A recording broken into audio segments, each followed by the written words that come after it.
Hi everybody, welcome back to 30 Days Until Dawn. I'm John Branningham. We're working on our month of August, which is our month of after poems. And we've done several so far. And we're going to start working on, I want to work a little bit more with Robert Frost, and I know we've done one earlier.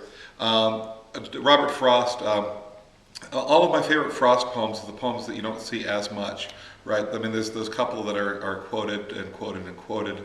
And they're fine. They're good poems. But I really like his narrative poetry much more than anything else. And this is one of his. If you're a lover of poetry and lover of Frost, you've no doubt read this.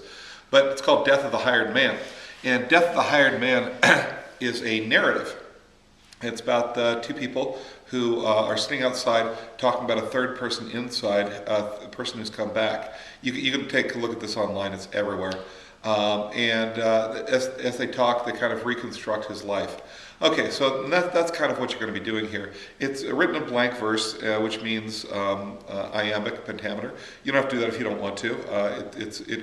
But the iambic pentameter creates a kind of mood, a very low tone mood. It fits the evening. He's watching it. He's out. They're outside. It's evening. It's mellow, and that the iambic pentameter fits that. You might take a look at some of the other things that Frost is doing, like his discussion of what the moon is doing and the discussion of the two people, both of which we like, but they're not exactly great people, right? In some ways, there's some ways they're a little bit off,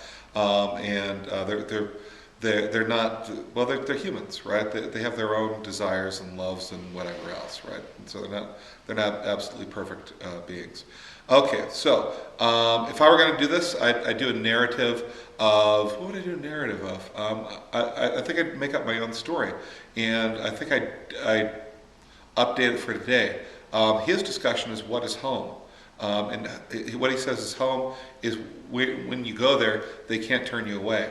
And I think that concept of home is changed a little bit. At least for me it has. And it has nothing to do with a place anymore. Whereas, you know, I've owned a couple of houses and I've bounced around, but really home is the people that I'm around. And if I'm around this specific group of people or this really one person, I'm home, right? I might take a look at that in this. And so we moved up here to Wolverton up in Sequoia for the summer, and immediately started calling that home, unconsciously. So let's go home, right? And so now that reframes what he would have thought of as home, I think. I don't know. But there is a level of the people who are there are home. Okay, anyway, when you're done with that, put that down below, and I'll see you tomorrow in 30 days until then.